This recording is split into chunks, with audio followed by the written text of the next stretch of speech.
Hello you, welcome to Geekism and welcome back to Geekism Studios. First of all, let's put that to be the right colour. Completely forgot to do that last episode. Thank you to those of you who pointed it out.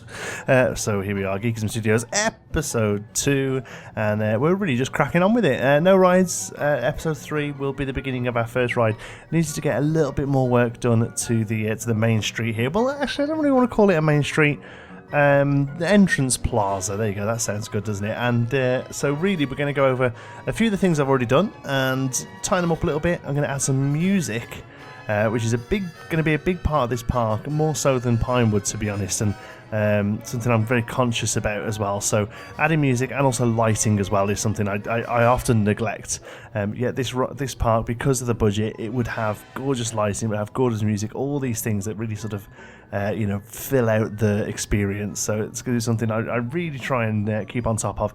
If I start to fade and start ignoring lighting and stuff, please remind me, because it really is an important part of this park. Pinewood, being a UK park, wouldn't really be open into the late hours, for the most part. Alton Towers does do late openings, and a few others do as well, but for the most part, they're daytime parks. They don't open till like 8, 9, 10 p.m. like the American parks do. So lighting isn't as big an issue there, and in fact, during Alton Towers events like Scarefest and stuff, they stick a lot of temporary lighting up and a lot of sort of quite nasty looking stuff that just kind of does the job of making it so you don't fall over, to be honest. Whereas here, an evening is very much a part of the park with their sort of fireworks shows and things like that. But before you ask, I'm not doing a fireworks show. I just couldn't bring myself to do it again. I'm sorry. I know this park would probably suit a fireworks show really well, but ain't nobody got time for that. Maybe by the time we get to looking at firework time, November time, we'll have had a new update that redoes the display sequencer, but until then, yeah, you've got no chance. So here I'm starting on our first sort of strip, so to speak, first sort of road, and I've called it Tinseltown, this area, although that might change. A few people have questioned that. Tinseltown, it's like a slang term for Hollywood, basically, and I thought it kind of fit, and so that's what we call it. A lot of these sort of studio parks will have like Hollywood Boulevard, or they'll have I think Plaza of the Stars is Universal Studios is one, but I can't quite remember.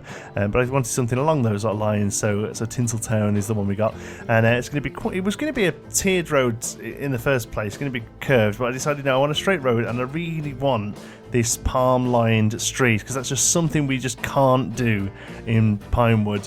The clue's in the name. You just ain't really getting palm trees in the UK, not decent ones really to this sort of level. So I really wanted that sort of traditional boulevard lined boulevard, and then I've come back and done a little bit of foliage on the outside here, relatively simple stuff. I'm trying to use studio pieces if I can, but obviously I won't use them instead of I won't use them over something else if something else is better.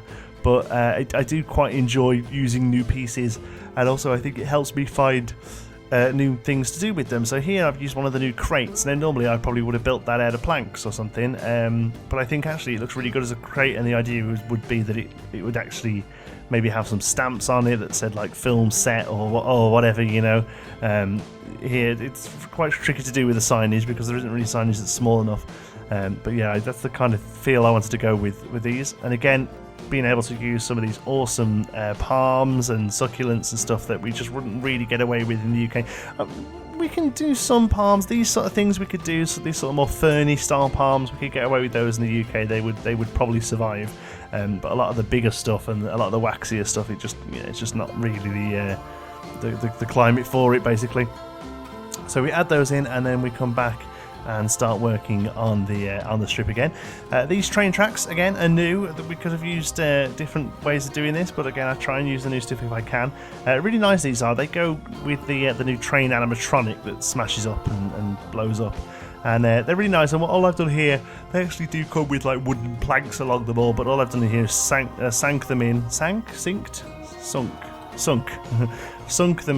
to the ground to make them look like tram tracks, and eventually we build our first studio lot where the tram would be hailed. So Now, let me just say, I lost some footage here, unfortunately, so these first 2 buildings are completed.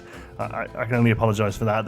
I tried to import the clip into Premiere, and it said that it was corrupted, so sorry about that. There's probably about 2.5 hours work here as well, unfortunately. Really quite happy with how they turned out. The first one here on the left is a pizza place. I think it's called Mario's or Tony's or something like that, very sort of traditional.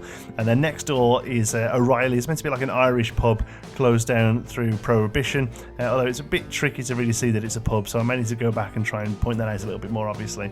You'll see here I'm trying something a little bit different. Again, doing lots of Googling, lots of reference images, both studio parks and then also just sort of streets in New York and streets in Manhattan or other American cities. And one thing I noticed that they have quite a bit sometimes, these sort of like front open basement space. I don't really know what you would describe it as, and we get these in the UK sometimes as well in cities, and the idea is you can step down off the street right down into a basement, and often now these are turned into secondary flats. I didn't really know what the original use was, so I'm doing one of those here, but we're in a theme park, so it needs to be safe, so we've been covering it up with that chain link fence. Here, just looking for some door options. I actually spent a really long time on this building, to be honest. It doesn't look like it when you see the finished product, but yeah, this building took a good few hours. But again, I'm still sort of learning the new pieces, figuring out what we can do with them. Also, this is a very different build style for me. This is not something I built like before, and it's tricky with, I mean, look at the size of that thing. It's tricky with scale, although scale isn't as important a thing in this park as it is for me in Pinewood, for a few reasons. One, I just kind of want to build stuff and have fun with it, and sometimes concentrating so much on the scale can make that difficult to do, because you have to, a lot of the time you can't use the in-game stuff, so you have to start building it yourself, and it just takes, everything takes a lot longer.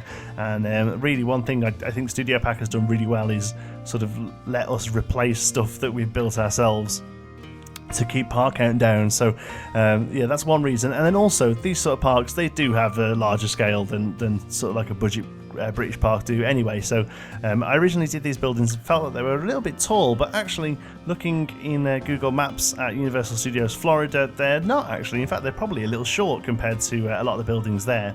The only thing I did notice about Universal Florida that I'd kind of forgotten about was that actually this sort of city area, these sort of city builds, is actually quite a bit further into the park. Their entrance plaza is pretty much just studio lots, and it's all quite randomly mixed, and that wasn't something I really wanted to push forward with. I kind of like the idea of, even though this is a studio park, still having some themed areas. They won't be as heavily themed as, say, like a Disney park where you've literally got this land and that land, but I kind of want to keep the rides kind of themed together as best I can.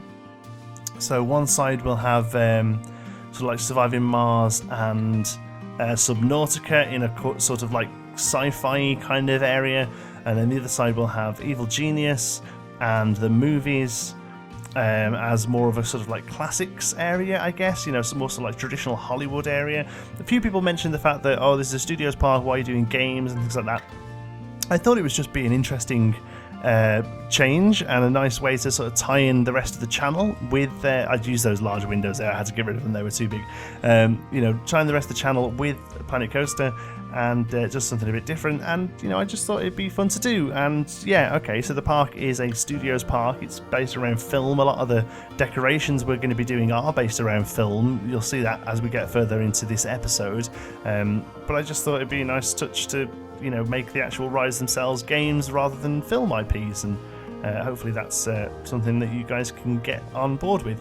Here we go, here's doing music. Unfortunately this isn't very interesting to watch, but I go around and place speakers. I try and hide them, or at least really tie them into the space as best I can.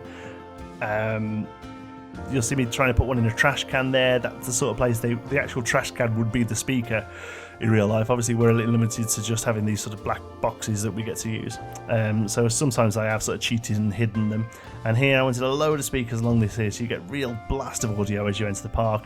So all I've done here is change the colour of them.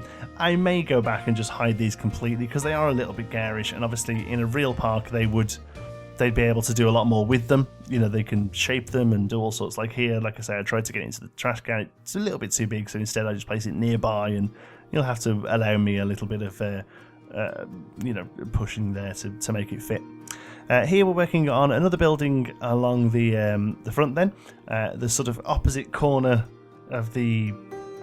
I don't really know what the side is on the other side, to be honest. It's just a generic building. This one is a little bit more themed. This is a police station. It is based on a real police station. It's based on, I think it's Precinct 67 in Manhattan, although I could be wrong there. But yeah, if you have a quick Google of that, Precinct 67, you should hopefully find an image that looks a lot like this. And here I've had quite a bit of fun using some of the new pieces. These stucco pillars here are new, and they do fit really well. And then also using sort of regular pieces, but using colour here to really give them a different look. So we're using stucco there along the bottom. And also the new some of the new steps there, but making them really quite dark. Again, this is all based on the original image, and then the castle walls there, making them very light. And then we also use classic brick as well and make them very sort of orangey. I just noticed there that the handyman was really annoyed. I forgot to turn off the staff features, so he walks around more happy now. And then obviously this door here, making it a sort of bluey colour. Both fits in with the original image and also fits in with the idea of a police station, and also it just shows you how much, like I say, I struggle with colours a lot because of my colour blindness, but it just shows, even I can see that how much of a change colour can make to a building. Like, there are only a few windows that really fit this theme. There's about 3 or 4 windows. There's a couple of stucco ones and a couple of western ones that kind of fit this city build. So they're going to be repeated quite a bit.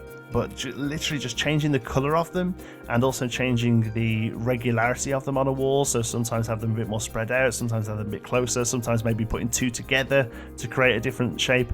It's amazing how far that goes, and I don't know whether that's a testament to Planet Coaster's overall design, or whether it's just a concept in design, in general.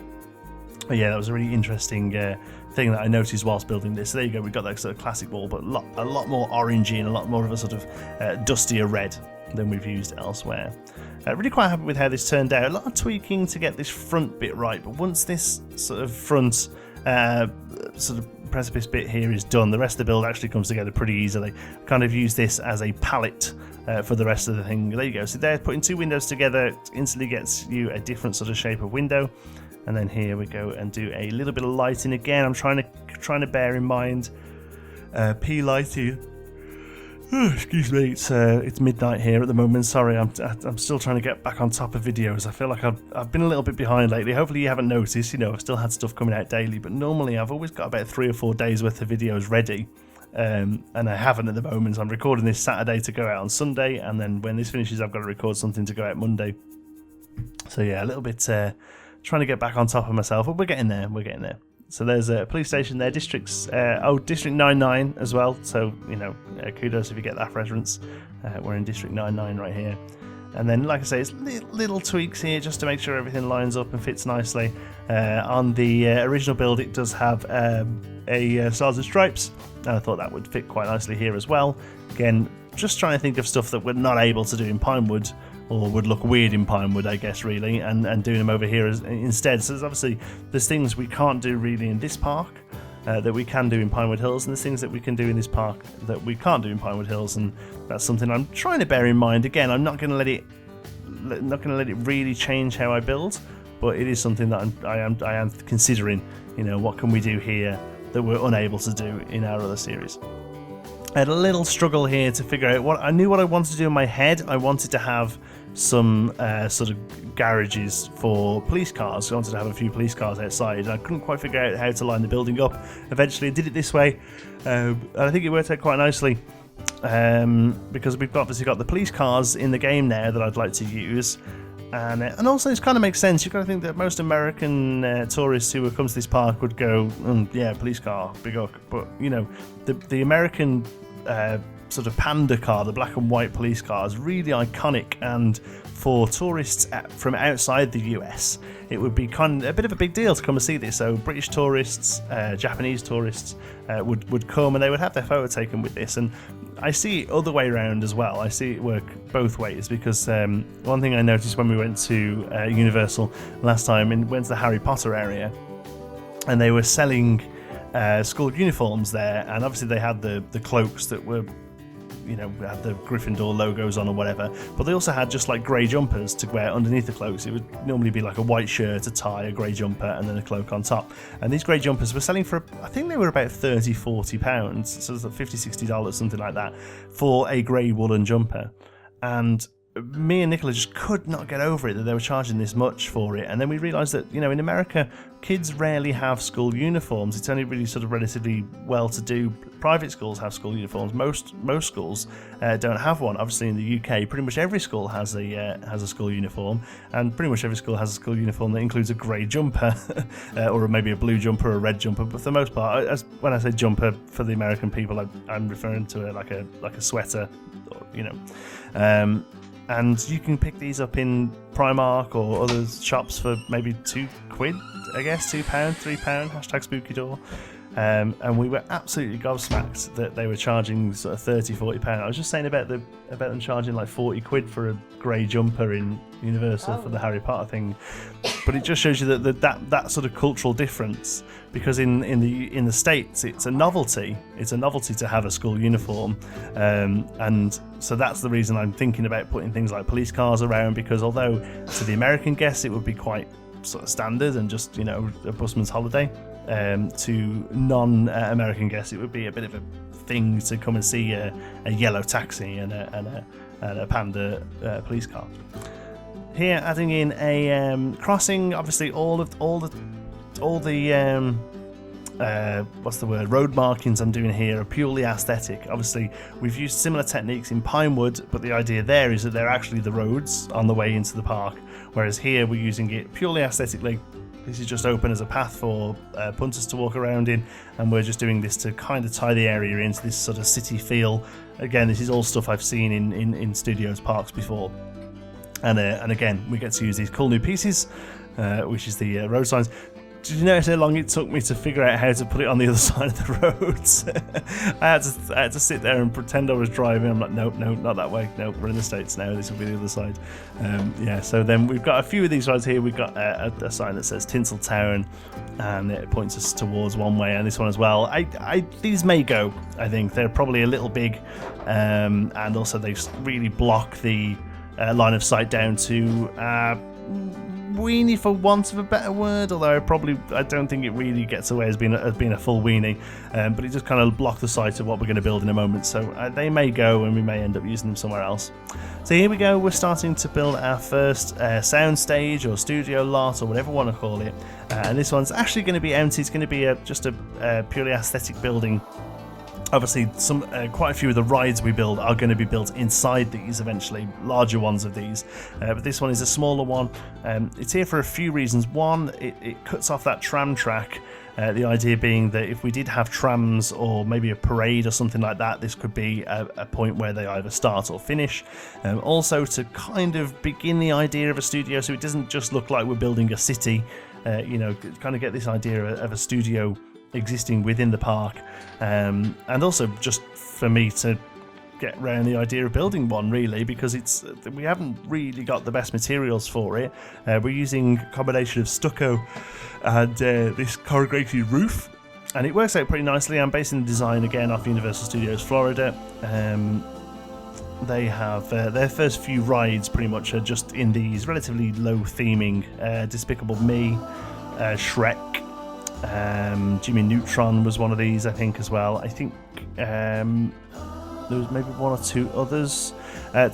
Transformers is in one of these, but they've actually done the building up a little bit with Transformers. They've made it sort of look more metally and things like that. Little gaps here again. We are bearing Backstage in mind here. So here we've got another Backstage area, and this one, I'm quite happy with how this turned out. We had this really open space here next to the entrance of this stage, and I didn't really know what to do with it. So I had a little think and thought, let's say, excuse me for yawning, like I say, it's quite late. A little think and thought that a photo opportunity thing would be quite a good idea. And again, this is quite fun because it gets us using some of the new studio pieces that are a bit more traditionally Planko in the fact that they're huge, and there's no other place we could use them, namely this clipboard. I think it's great. I love this clipboard, but it's massive, so there's not really much we could do with it, so I thought it would make a good signage. I've just thought, I wonder if it is actually a sign, if we can write on it. I don't think we can. I don't think we can actually, but that'd be quite cool if we could. And then again, just starting to bring in the idea of studios here with some lights and cameras and action and whatever else. And then we add in, I think I do Renee LeFou, I think her name is. I mean, all of the characters would work here at some point. Oh, there's a bit of a pause here. I had to run off and... What did I have to do? When you shouted at me before to go down? I've left it in. Oh, there we go. I had to go and grab a light bulb or something. I don't know. So using the railings there to kind of create like a makeshift queue that people they could come and you pull out if they need to. So yeah, any of the characters really would work because the idea is that it just meet the character from films or games or whatever. So they all really would fit. But I thought some of the live actiony ones rather than the full-on costume ones might work a little bit better. So we've gone for Renee LeFou. But really, you could probably drop anyone there. Really, what would probably happen is that they would rotate and they would have a few different ones through the day. The other thing I did was create this little sort of area for our staff member who's supporting them. So, you know, again, in real life, you rarely get a character just on their own. They usually have a member of staff with them as well, especially if they're fully costume characters. They have a member of staff with them as well. That is something we've done in Pinewood as well. So, just a way of carrying that on. But again, showing a little bit more detail with it here. So we've got the little umbrella that they can sit under to keep out the shade, and a little director's chair there that both fits the theme and also gives them a place to have a little sit if it's quiet or whatever. Here we're doing a little bit of foliage. It's mainly to kind of fill in the gap a little bit. As you look at it from the park entrance, you'll see you've got these two buildings with this little fence in between, and it really needs something to just draw the eye up a little bit there. So we add in these planters. Nice tree at the front there, but then anything behind that the guests can't see, we just chuck in some random ferns that like nobody really cares about, and the sort of thing you can't kill. You know, no matter how little effort you give to it, it won't die. And same on the other side, and we had a bit of a larger tree now. One of these, I think they're called.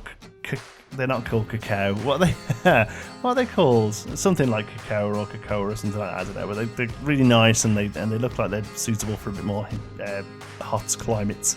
I placed a billboard there with the idea of putting a screen behind it, but I decided against it in the end.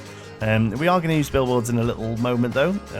But here all I'm doing is adding some signage to the sound stage. Normally these are numbered as well. Unfortunately, the only sign where we can do big numbers is like a square one where you can just type in a single letter or a single number. But it's lit. Most of the signs are lit, unfortunately, and it just didn't look right. We have these two Western ones that are really useful because they're very easy to clip in like that. And then the other thing I do is just add a little bit of detail, a very, very simple bit of deco detailing here. Again, basing this off ones I've seen in real life. Just to kind of break that wall up a little bit. It can be difficult sometimes with these builds because a lot of them have relatively plain walls, and it's quite difficult to say that these walls are plain because I want them to be and not because I'm not very good at detailing in the game, you know. So that's something I always try and think about. It's very difficult because sometimes you can really over detail stuff, and it's something that I'm trying to bear in mind. Here we go then, using a new billboard for the sort of main feature of this street.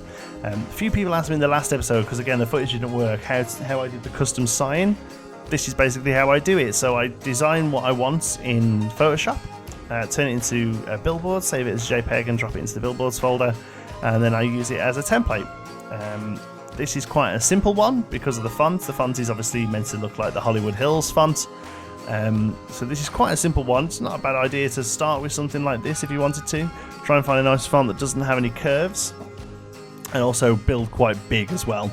And then you can try again and go a little bit smaller with it and try a little bit more curves, and really that's all it is. We're using these as a stencil, for want of a better word. And this works out really quite nice actually. The only thing I think I need to do with it is do a little bit more work of the foliage around it, but you'll see that in just a moment. The letters are a little squiff, a little sort of random, because that's how it works in real life. I think I actually even make them a little bit more random when they actually end up being on the hill that they're going onto. The M was probably the trickiest just for that point. I think I end up giving up trying to make a perfect point and just sort of cap it off with a with an M piece, which we'll see there. Just kind of use those instead to give near enough a point. Nobody's looking at this and saying, hey, that M's not pointed, it's nothing like the real thing. And if you are, you need to get a hobby. So there you go, that works out quite nicely. We'll make them a white and then drop them roughly where they're going to go. Again, this would be, a great sort of photo opportunity. That's reminded me, actually, I need to come and drop in one of those photo things so that people actually come over here and take photos of it. Keep forgetting we have those. It's a really great thing, and the sort of thing I will have asked for at some point. I know it. I know there's videos in the past where I've gone, wouldn't it be nice if you could tell people to look at stuff? And now we have it. I rarely use it because I forget we've got it. We're using these again, the new pieces. These are lighting rigs. They're great. There's a whole set of them, different heights, and there's a connecting piece, and they fit really nicely with the lights. I've actually used them quite a bit in this episode, to be honest. We used them around the photo booth there. We use them here, and then we also actually use them for lighting in a moment as well. So here we're building up the terrain a little bit. To give a bit of height here. I try and do a little bit of force perspective, but not much, to be honest, really, because it just doesn't really work in video games, to be honest. It's something that's used very often in real life, but it just doesn't really work properly when you're trying to do it in this sort of 3D space. Here we're trying to make a little bit of a plaza area using the pathing. Pathing's still a little jank in the game. We have to take away a couple of the things there, make the street a little shorter, but to be honest, I'm fine with that. Like I said, this is never going to be a huge park. I'm sort of thinking like 4 or 5 rides, and a few people have pointed out that, these parks normally have 10, 20 rides. They do, but this is very much a sort of secondary series, so I don't want to be in here in another year like I have been with Pinewood. Here we go then, again using some of the new lights there to light up the Geekism sign. Purposefully kept the lighting a little patchy, so the I isn't very well lit, the first E isn't very well lit. Again, just because that's how the real Hollywood sign is, and I wanted to try and get that across. I'm really happy with how this has turned out at night time. At daytime, I think the billboards are a little bit light and the word Geekism actually gets lost against them, so I think I need to go back and darken the billboards a little. But at night, I think it looks great. I'm really pleased with how it comes out. And also, I think I need to go back and have a little bit more of a foliage pass here. It's a little sparse and a little bit messy, and it would most likely be a little bit more manicured, I guess. So I think I need to go back. One thing I realised is that the whole thing is a bit far from the path. And I'm not going to move the whole thing because I'm not redoing all that terrain. So I actually use it to my advantage and get a bit of a water feature in there, literally just a lake. Literally just a piece of water, no fountains or anything, because obviously I don't really want them to take away from the Geekism sign, which is obviously the main focal point here. Love how it reflects in the water though, it looks really great. And then here we're just making a simple fence piece, dropping him in there to get the scale okay, so that, because obviously this piece here would be stopping people jumping into the water. So it's got to be a decent height, but not too high that it starts to sort of cover up the Geekism sign that we're looking at. Pretty happy with how it turns out. Like I say, relatively simple. That's pretty much the last thing I do, I think. Let me think. Fence, done the studio lot, done the path. Yeah, I think that's about it, really. Oh, I think I just carry on the tram tracks down a little bit, but kind of struggle with them a little bit. Just because they've got such a wide turning circle. So I end up doing a little bit of a bodge on them, and to be honest with you, I think maybe another way of making these would be better. Perhaps using one of the track rides. I know tracks rides sank down, look quite good here, and also we have got some train track pieces that we've had since the game launched as well. But they don't curve, but you can kind of make them curve if you use enough of them. But this kind of looks okay at a glance. I think obviously they wouldn't be able to make these sort of circles, but to make the perfect turning circle, it's just a little bit of a wide turning circle, unfortunately. And then a couple more bits of foliage, like I say, keeping it pretty light, and a bit of sand and a bit of lilies, and just kind of finishing off that area. Right, let's cut to some glamour shots. There we go. It's all looking good. Thank you very much for watching. I hope you've enjoyed it. If you have, please give us a like. It really does help out the channel. And if you're not already, don't forget to subscribe. Any thoughts, queries, or suggestions, you can pop them down in the comments. And if you fancy chat, you can find me on Twitter. I'm at JohnTSparrow. If you'd like to join in with the Geekism community, you can do so over on our Geekism Discord server. You'll find the link for that in the description. Thank you so much for watching. I'll see you in the next one.